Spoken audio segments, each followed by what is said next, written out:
Hi, friends. Welcome back to Genuinely Curious. Yes, I know it's been a second. Okay. I've been sitting on this conversation actually for a little while, but I'm so excited to bring it to you today. Lily Shimbashi is the powerhouse behind Sportsish, and she aims to bring you not your boyfriend's sports news, which we have enough of your boyfriend's sports news. Yeah. And she's built this platform to over 400,000 followers across social, which is incredibly impressive. And she has a very unique voice in the sports space. Lily and I grew up in the same era. We pursued the same career in broadcasting, and we both love that intersection of pop culture and sports. So this interview was something I really enjoyed. We shot it back in January, right after the Super Bowl, which you'll definitely hear about. But we actually just met in real life this past weekend, and she's just as warm and kind as I expected her to be. She's also 5'3", which I don't think I knew before meeting her. So very small person. It honestly gave Rob and Big in our photos, which honestly I loved. In this episode, we start a little light, we do a little this or that for our warm up. And then we get into deeper things like how she's able to manage her business and being a mom and a woman in this industry. So anyway, I'm a big fan and I hope you enjoy this conversation with Lily Shimbashi.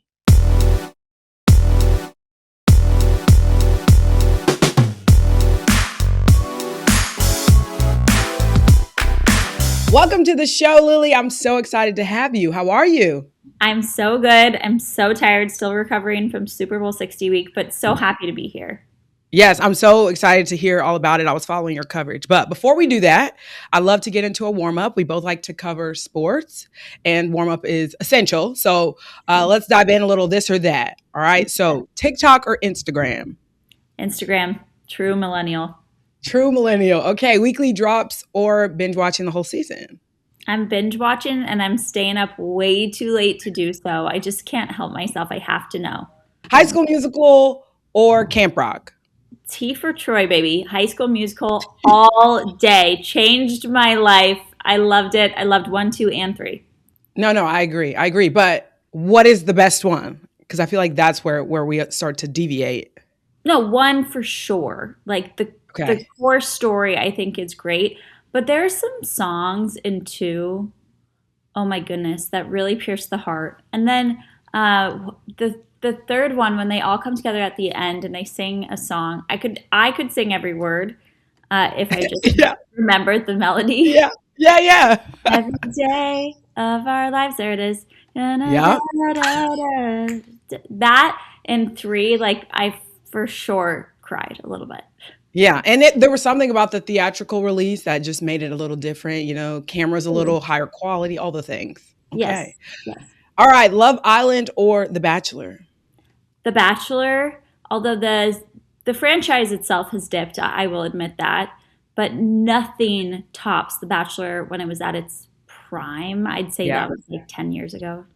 Yeah. What would be your favorite season? Like Um, favorite lead? Joey, I love I know. Joey, Yeah.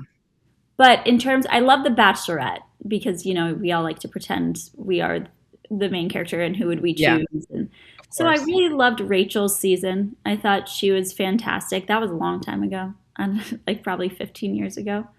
Wait, which one? The pilot or the one who's in like journalism now? No, journalist. Yeah, Okay. Yeah. yeah.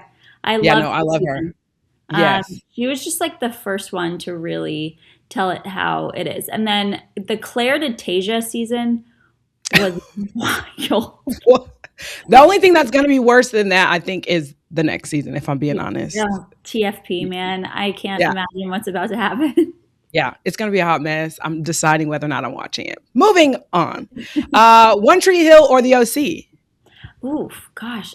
I feel like we were a little young. We know we're the same age.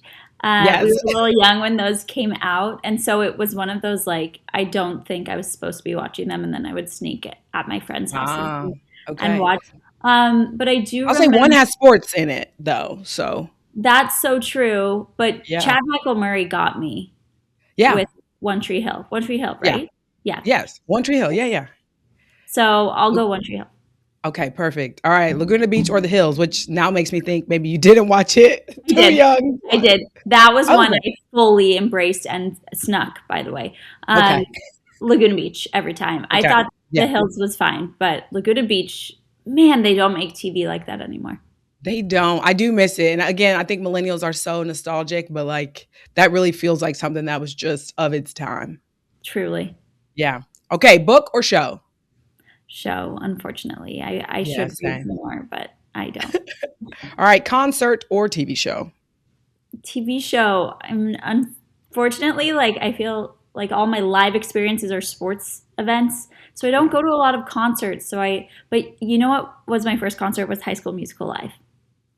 Okay, so you were a real fan. Okay, I get it. I'm following now. All right. Okay, New York or LA? I'm a New York girl I every know. time through and through since birth. So I gotta give it to NYC.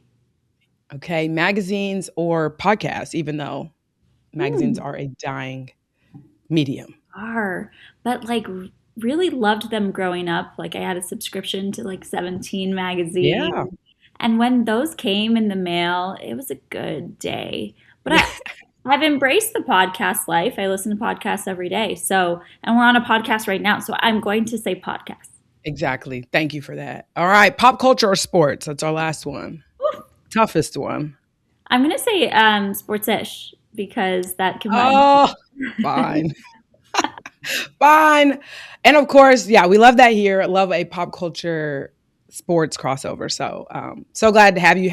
There are very few of us, I feel like, that embrace that intersection. So I'm excited for Truly. the conversations we're going to have.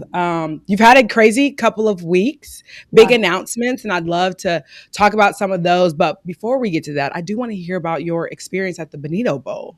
How was it? I mean, listen, I love that man truly, fully, with my whole soul. And I had this experience where I was interviewed by Front Office Sports a few days before the game, and they asked me about the controversy, right? Like the controversy of the Benito Bowl. And it just was so devastating to me that that was even a storyline. But I Mhm. publicly got to say, you know, this is all noise. He's incredible. He just won Album of the Year at the Grammys. He is an unstoppable force, the most streamed artist in the world. In the world. So for me to have the opportunity to kind of, I think the reporter asking me the question was trying to stir some controversy and like maybe, I don't know what he was assuming, Yeah. but for me to be able to like stand on business and tell, I said sports fans are lucky to get to experience what he brings and to get the eyes that he's bringing on their game because we all know that more eyes is more money is more growth in sports. So, listen, that man is everything. The performance was beautiful. It was filled with joy and love, which is so deeply lacking in this country right now. And I was overcome. Like it was beautiful and happy, yet emotional because it made such a powerful, needed statement. Yeah, and you were there the week leading up to the Yeah. Super Bowl. How was that experience? This was your first Super Bowl as well, right? Right. I went last year just for honors and I was on the ground for like 12 hours. But this was my first full week there. And it's really fascinating what Super Bowl week is. I mean, so much of it doesn't even have to do with the game, with sports. I feel like it's like ad week with a sporty twist. There's just a lot of networking but then you'll like see like professional football players like intermingling in all of it, which is very fun and fascinating. And I'm an observer. I like to sit back. I like to watch people. I'm genuinely curious. I love the name because that's how I feel about sports and athletes. And so it was fun to just kind of be an observer and watch people interact and like listen. Jackson Dart and his girlfriend are literally Barbie and Ken. That was my first takeaway. Like, I've never seen such a Barbie and Ken couple in my life. Um, and like Roger Goodell, I shook his hand and he was like very, very kind, which is always comforting to know that whoever is in charge of the league is a kind person. So there were just like little moments that I thought, "Ugh, okay, this is so fascinating to see how it works behind the scenes. And I felt really honored to be there. I do have to ask you, you said you wanted to look hot at the Super Bowl in your outfit. Did we accomplish that? Did we just throw it away and say we don't need to do that? Well, I'm curious. I didn't see the results. Okay, so I meant like Super Bowl week. Like I wanted to look my best for Super Bowl week. And I made this cry for help on TikTok to my like approximately 3 followers. I was like, guys, I want to look hot because, early 30s, you're starting to just feel it just a little bit. Just Yeah. you're not 25 anymore. And so I was asking people for like their beauty tips and tricks, and I actually got a lot of great answers. But of course, it was like 10 days before I left. So no matter what was suggested, it couldn't really change much. But I did get a spray tan, which was suggested, and that was great. That was a good confidence boost. And I got my eyelashes tinted, which for blonde girls, I have like white eyelashes. So when I Okay. don't wear mascara, I look like a naked mole rat. Disney Channel reference. And so Yep. that was helpful. And eyebrows waxed. So did I look hot? I don't know. I can't be the judge of that. Did I feel good? Yes. Yeah, I think that's what matters most anyway, because that's the motivation. When you post a video like that, you want to look hot for you. So, or Yeah. at least you should, right? Yeah. Exactly. I am curious because you just talked about you tired. You just flew on an overnight flight to get back from LA. How do you manage work life balance? I know you're a mom of two. How are you managing in this industry? Sports is already difficult to have a work life balance. How are you managing it? It's difficult to manage. I think setting the expectation that there's no perfect balance, that some days I will be working so much and my kids will probably like watch too many episodes of Bluey. That can happen. That does happen. I have a really, really great partner. He works full time, but he's able to step in and help as much as he can. So I feel very blessed that way. And he helps with the balance situation. But then there's some days that like I won't post half as much as I should, and I will have been like a very engaged, fun mom. And that's just the reality. There's no such thing as the perfect balance. It's just kind of figuring it all out. I love this industry and I'm passionate about Sportsish, this company, and our followers. And I do feel a real responsibility to keep them informed about sports because I do know that we are a stop for a lot of people and how they get their sports. And so that responsibility keeps me going. It's like what if I were looking for sports news right now, what would I need to know, want to know? And I create my content based off of that. So I just keep going. I get, not as good of sleep as I probably should, but I'm living a very full life. It's very full, it's very packed, and it's very fun. And I feel very grateful. And I mean, y'all are cranking out a lot of content, going to a lot of events. What percentage of it, I mean, you're saying you're posting. Yeah. So what percentage of it is you? And then how much, I guess, is your team? And what does that involve? Yeah, so we have one full-time employee outside of myself, two part-time, and they work on the Substack side. So we have a constantly running Substack, which we love, and that's their domain. And then we have a team of college interns. And so between the college interns probably make 25% of content, and then the other 75% is my creative director, Annabelle, and I. And it's like a teamwork on every single post. So I have a hand in every single thing that goes up. No, nothing goes up without me laying eyes on it, without me Okay. reading it. But it's luckily like it's such a small team, we can get things up really quick. In that, I know a lot of big companies like there's a ladder, has to go through 6 rounds of edits, and but we just go as quickly as humanly possible with our little small powerhouse team, and it works. Well, speaking of, some of those major players, those big companies, and I do want to get to the big announcements that have come out in the last couple of weeks, but some people feel like, look, I'm getting enough of my content from the big players in the business, the Yeah. more traditional media companies. What lane do you feel like Sportsish is in, and like what gap are they filling, or excuse me, are you filling in the market? Totally. So Sportsish started 5 years ago in April. So we've been doing this a long time. I think there are a lot of other brands that have popped up in the past, I'd say 2 years, that are doing something similar. But I think we really were the first of its kind to authentically speak to female sports fans. Like, we centered women and their voice and their perspective in truly every single thing we did. It's why we cover women's sports 50-50. It's why we talk about, issues that women face both as a sports fan or an athlete. We just really center the female voice. We center women in all of our content. And so that wasn't done in mainstream sports media, and that's why I felt compelled to start Sportsish in the first place, is I felt like that was missing.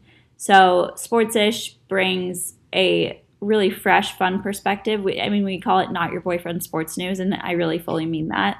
Like, if you're going to find it on your boyfriend's sports news, you probably wouldn't find it on Sportsish. However, that is changing with some new collaborations that we are doing.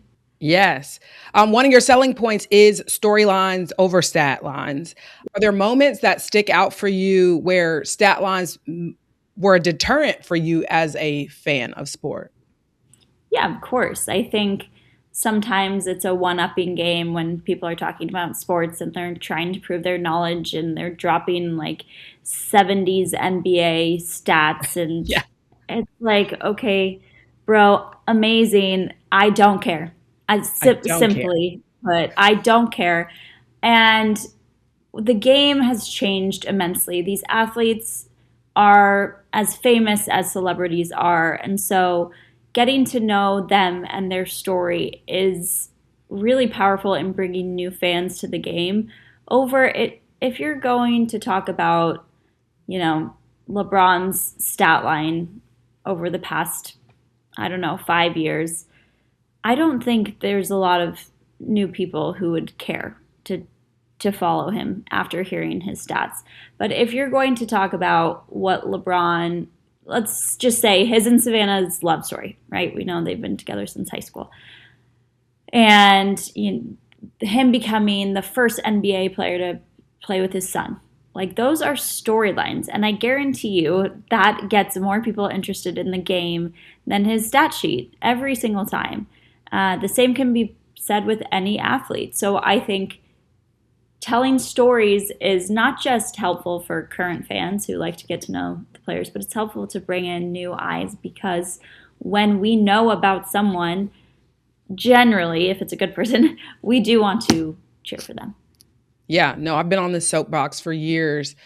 Prior to NIL and social media for women's athletes, there were no outlets to cover these things. And so how are you compelled to turn on a game if you know nothing about these people? And so, and I learned that early through the Olympics, when you know someone's story, how much they were working outside of, they had to pick up an extra job and all those different things. It makes the story more exciting, makes you want to tune in. And I think that social media has completely revolutionized this space. And now, women's sports are growing, of course, but I think that was the starting point for a lot of this. But also I want to talk about you grew up wanting to be a journalist. Yep. Hockey, you wanted to cover hockey, be a reporter. Yeah. And I think that's probably why you're drawn to, and again, we have never talked before, but this is just from my research and understanding journalism and growing up, I feel like very similarly to you in this like industry, that is what's compelling. I mean, as a sideline reporter, that's your job. Find the stories. How do people kind of cling to these athletes? So I did, when I was doing my research about you, that made sense to me, right? That those things would come together for you. But as a fellow pop girly, we love a good crossover. So I am interested in, what is your favorite current storyline? Oof.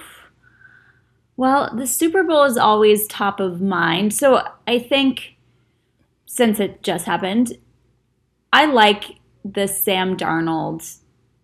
Just like I think of Sam Darnold as the last kid in gym class picked for teams. Like, obviously this is not the case, but when I'm thinking of quarterbacks from his draft class, like 2 years ago before the Viking season, if you were to rate the quarterbacks who he was drafted with, like, nobody would have rated him first. Nobody would have picked Sam Darnold first. They would have picked Lamar, they would have picked Josh, right? They would have picked Baker. But Sam Darnold is like there as the last kid picked for the gym class. And here he is now being the only one in that class having won a Super Bowl as a starting QB. I love that. I love an underdog story. And by the way, like Sam as a human being is a good guy. We want to root for people like that. There's this story that came out that when he was in high school, he wrote a list of goals for himself, and he wrote, "Be remembered as the nice guy." Like that was Sam Darnold's high school goal. And when you hear that, you just want him to do well, and he can be remembered now as the nice guy and the Super Bowl winning quarterback. And I love that story. A little bit more on the pop culture side, though, I just think Clay and Megan are incredible. I love them. I love seeing him giddy. He is a giddy schoolboy with her, and she just brings out, I think, this very sweet side of him that we haven't seen in Klay Thompson before. So I'm here for them. Obsessed with them. And to your point, bringing out this certain side of Clay, I think we get to see Megan in a way that we haven't, right? Yeah. I think people have this idea of who she is, and there's a facet of her that's very nurturing, homemaking. She's cooking for him, for his family. It's important to her. Yep. It's phenomenal. I love that one. That's such a good pick. All right.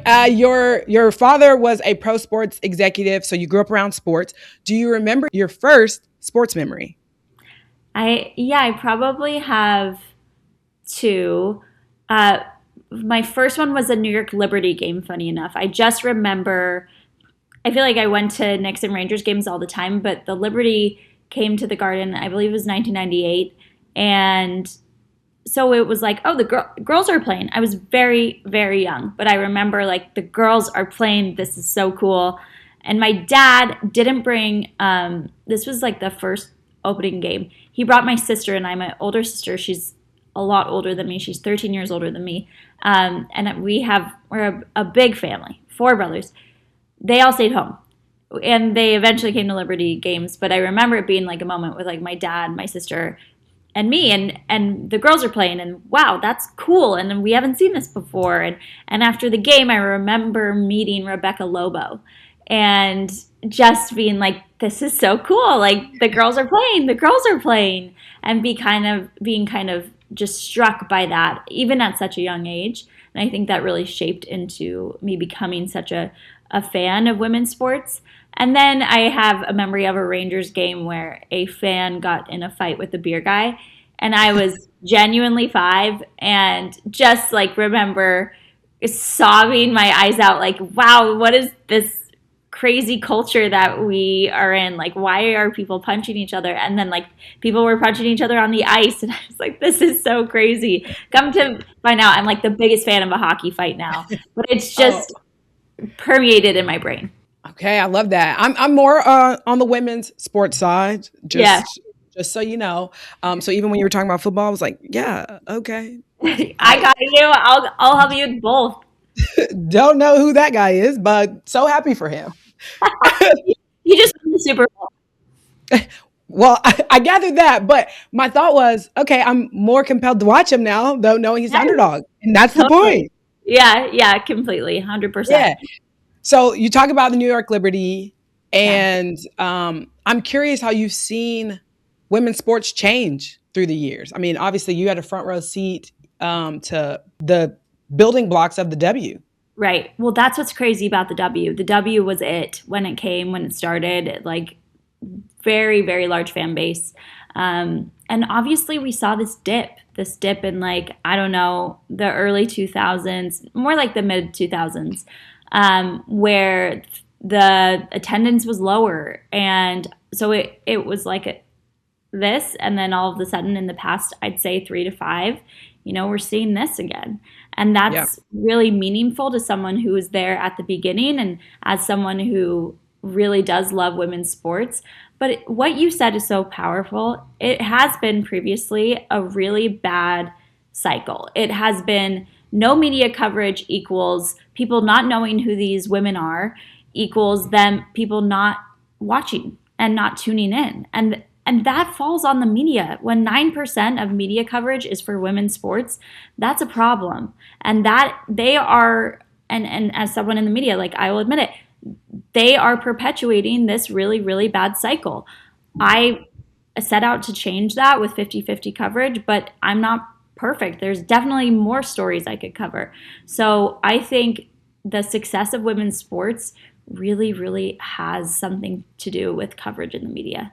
Absolutely. I mean, I can remember writing a paper in college, maybe 2013, Yeah. and that number was below 3%, So we've come a long way in a decade, but there's so much further for us to go. But you talk about how different it's been over the last 5 years, even for the W and for women's sports. How Yeah. have you seen Sportsish change from when you started in 2021 to now? I think there's a legitimacy now with this kind of sports coverage that there wasn't when I started. And I was scoffed at and I was not taken seriously. And now the likes of, and we can get into it later, but like very big brands are not just seeing what we do, but they're doing something similar. They're like, I've felt ripped off by some of the biggest brands in sports. You and me I've both.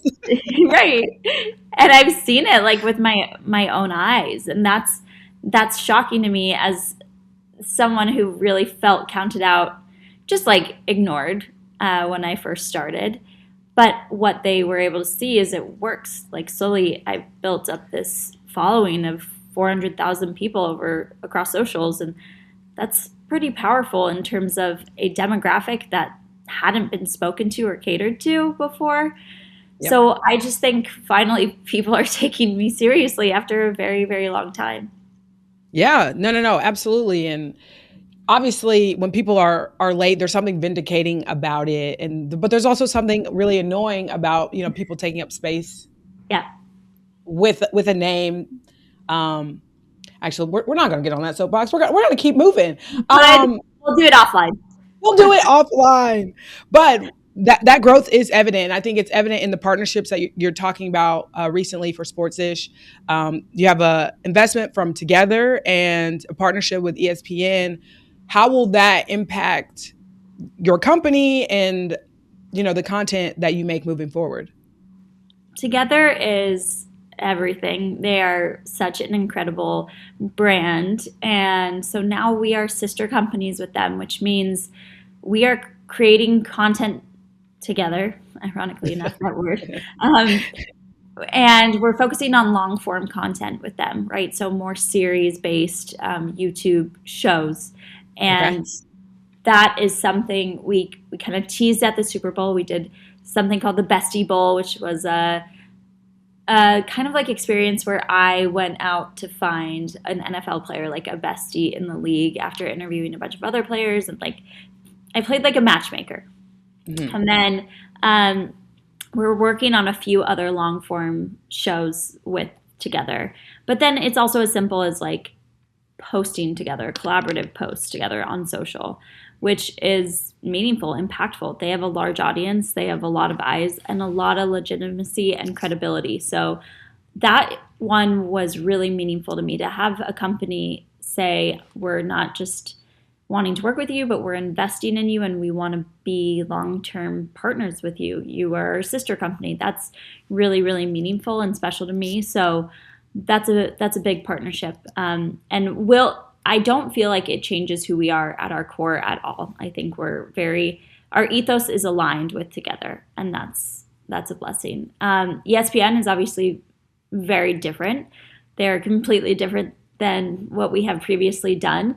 But what ESPN wants is our audience to be transparent, and they haven't been able to reach them. So I think through ESPN's collaborative posting, we will be able to reach more people, and they will be able to reach more of the people that they haven't been able to.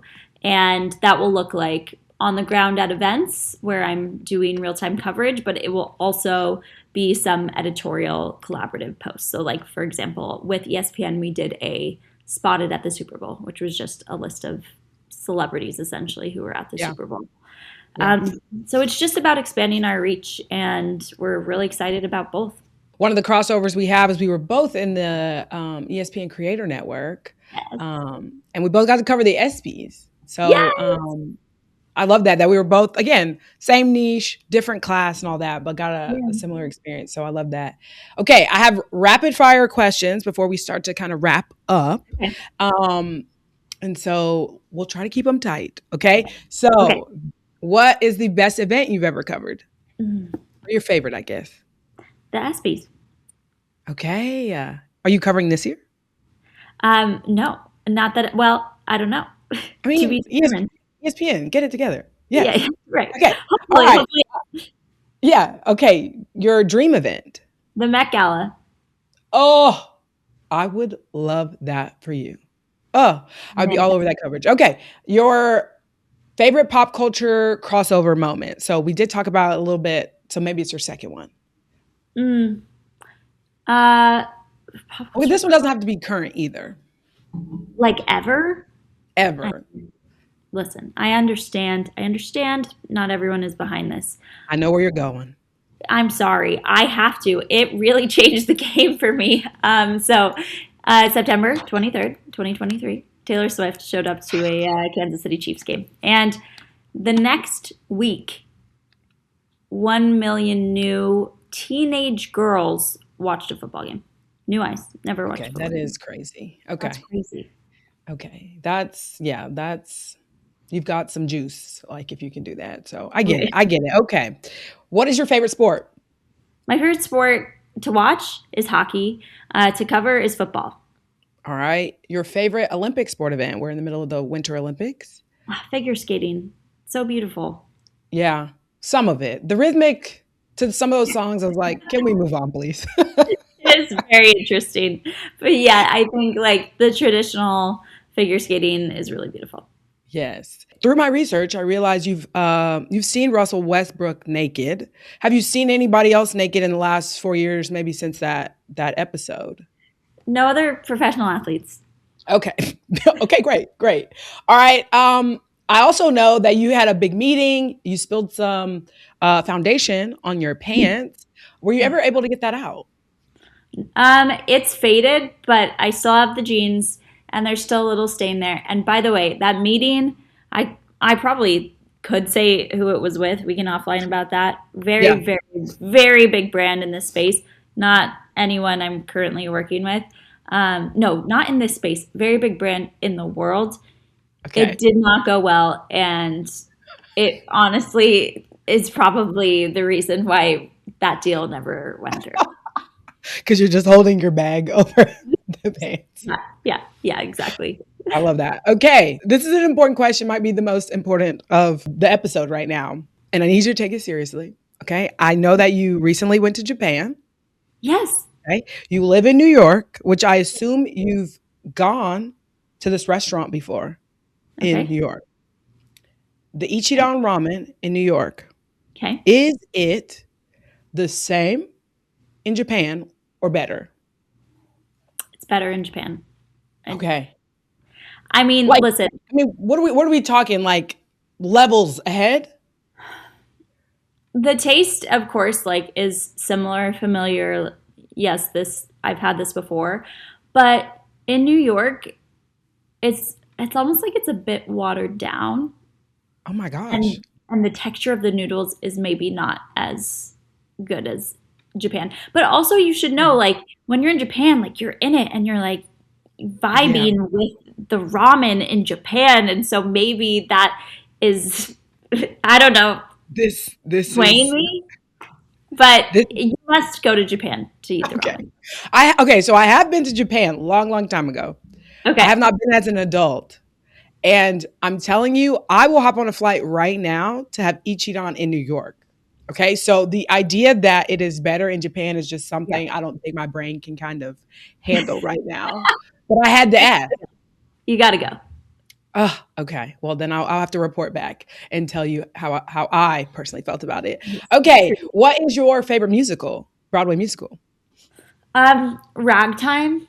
I don't know if you've seen. I have not, no.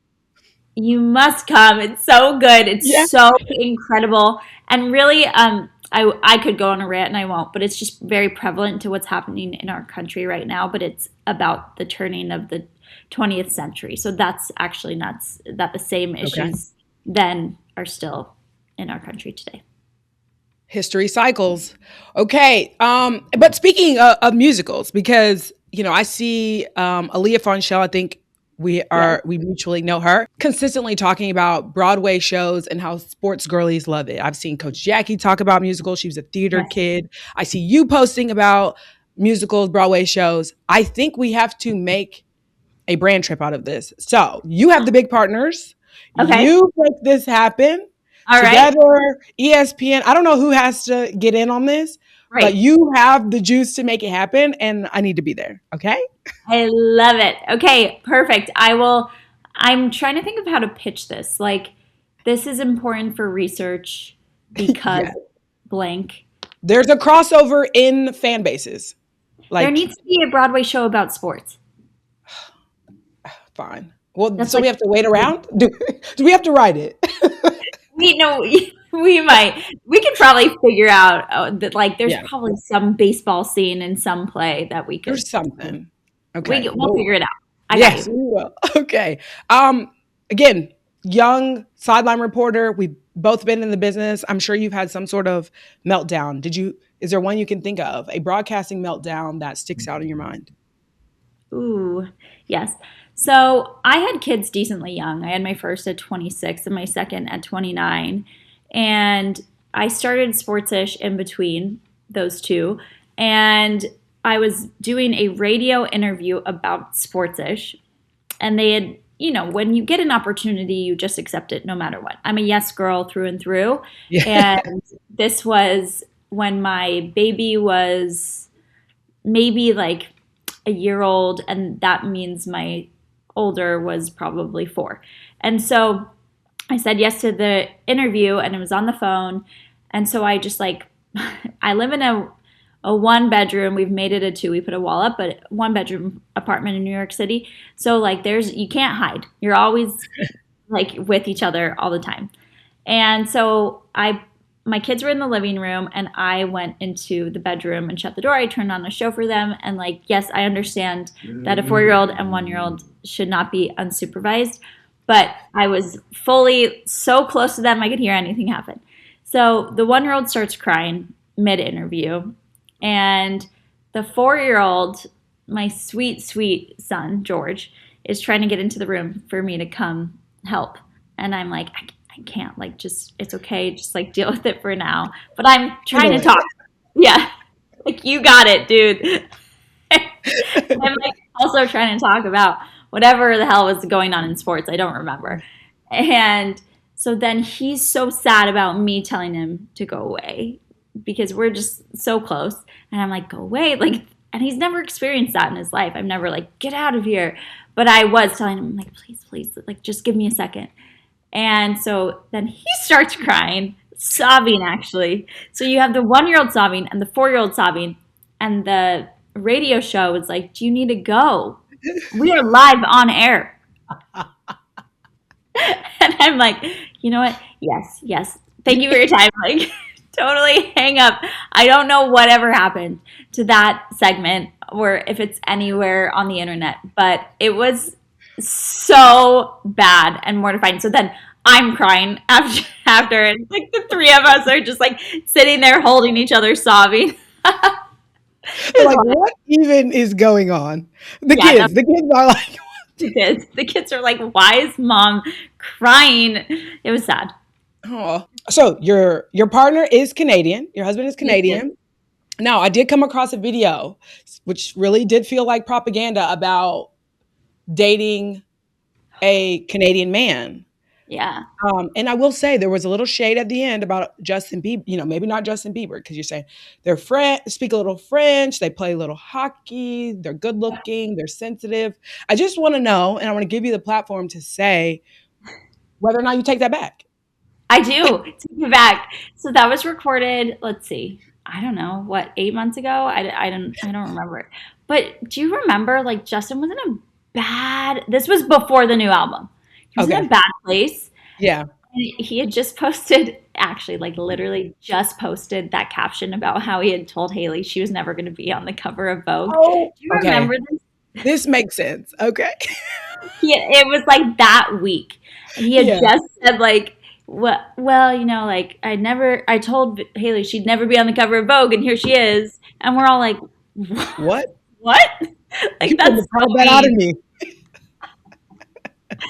So mean. So that was on the heels of that. But listen, I do love Justin. I'm a Yeah. true millennial girl. And I highly suggest Canadians as partners. I will say I haven't made a video about this yet, but my husband, he is Hudson from Heated Rivalry. Like Okay. he looks a lot like him, You and we said get it. it all the Okay. time. But I'm really scared to put it out there because I don't want anyone to come after my man. Yeah. No, no, no. He's But Canadian also who plays hockey. show him off. You know what I Yeah, mean? right. Yes, yes. He's half Japanese, he's Canadian, and he plays hockey. Okay. Hudson I love Williams. that. I love that. Okay. You've taken a very untraditional route. Again, Mm, you aspiring hockey sideline reporter. yeah, You've been an anchor, but you're in a very untraditional space right now, and how you've built Sportsish and made your way to the big four letters, ESPN. yeah, What advice do you have for people navigating in this space in the current landscape of the industry? yeah. I think social media is where it's at. I think particularly women who want to go into broadcast, like they always give you this route, right? You do your Mhm. internships and you Go do to your the highlight small reel. city. Yeah, yes. Yep. And the only broadcast job I ever was offered outside of in with the Jazz that I later took, but was in Flint, Michigan. They were like, "Come be a broadcaster for $17,000 a year," Nice. and I said no to that. I Yeah. said I don't think I could live off of $17,000 a year, but I was very tempted because I thought that was the path, right? Like you Right. with the small market, you get noticed by the big markets, and then if you're lucky enough, you'll make it. But every successful broadcaster's route that I had ever heard wasn't as cut and dry as that. It was not as black and white as that. It was very much like they kind of forged their own path in a way. And so figure out your own path and make it happen. And it's so easy to give up. I've almost given up every single day of my journey. So talk to me next week and we'll see if I haven't given up yet. It's so easy to just throw in the towel and say, like, I cannot do this. It's a difficult industry. It's a nonstop industry. But I would just record yourself. Like, you're the perfect example of how to grow. Just the way that you turn on the camera and react to sports stories that you see. Like, people need to do that. That's how people grow. At Super Bowl week, it was like all TikTokers and influencers everywhere. Because one day they Everywhere just now. Met Gala. I mean, you're talking. Well, Met Gala may be a stretch, but they're there as well. totally. And one Yeah. day they decided to press record on their phone and Right. give their take on whatever it was. So that's always my advice to people. Brands don't like to hire people without proof of concept, so give them proof of concept in Right. your work. No, that's true. That's great advice. All right, my very last question. What is something you are genuinely curious about these days? The name of the show, the point of the show, why I come here and I do this. So I'm wondering, what are you curious about these days? Mm. Well, as it relates to sports, I'm genuinely curious about, first of all, what's going to happen with the W and Yeah. negotiations. Yeah. That's one thing. I'm also like trying to get a pulse on this. So Heated Rivalry came out, incredible. I think you watched it. Yes, I think I saw you I react. loved it. Love it. Um, and I think it's shown this light on the fact that in men's sports, there are players who are in the closet and don't feel like they can come out. Mhm. And so I'm genuinely curious about if that's going to change and if they will feel safer to do so. I know we've had like some minor league hockey players do it after Heated Rivalry.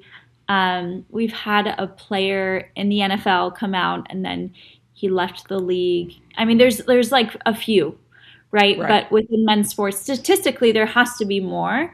And Right. so, as this landscape of sports changes, will we see more of that, more players being authentically comfortable to be themselves?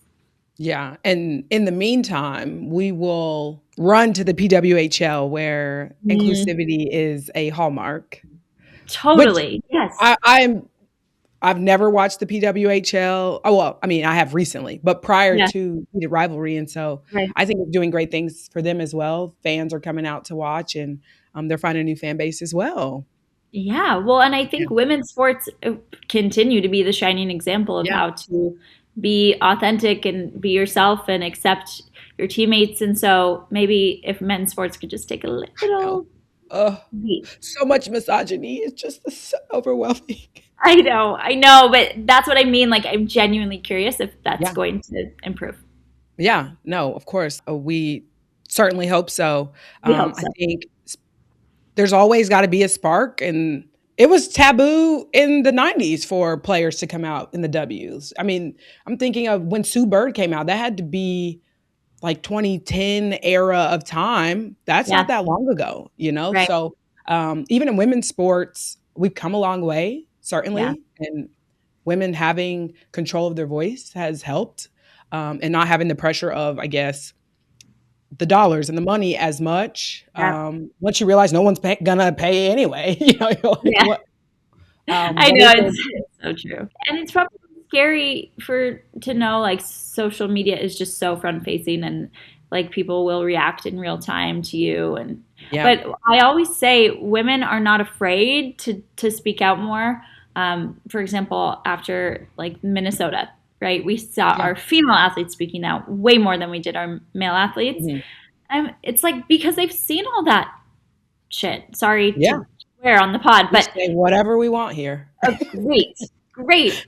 They have seen all of it. Like they've heard all of it. They've seen the crazy people on Twitter say all of that shit to them. Yeah, And so they're fine. They're like, okay, come at me. Here's my opinion. Whereas, like, I think men do, they don't get as half as much, a quarter of as much criticism. And so, like, they're a little bit more scared to taint their, like, brand a little bit. And yeah. so that's why they're not as fearless in speaking out. No, I totally agree. Lily, this has been so much fun. I have so much respect for what you do, what you've built. I feel like Thank we you. are, we're climbing the same mountain. So I just love to, see what you're doing and what you're accomplishing, with a lot of hard work and a vision that I believe in, but I clearly see that you believe in. So this Thank has been you. awesome. I hope that next time I'm in New York, we can connect. We'll We'll talk get about some all the ramen. hot topics. What'd you say? We'll get some ramen. Oh, listen, on board. I could be there tomorrow. We're gonna have a brand trip, maybe sponsored by Ichiran Ramen, and we'll go to a show. Perfect. My dream date. Cute.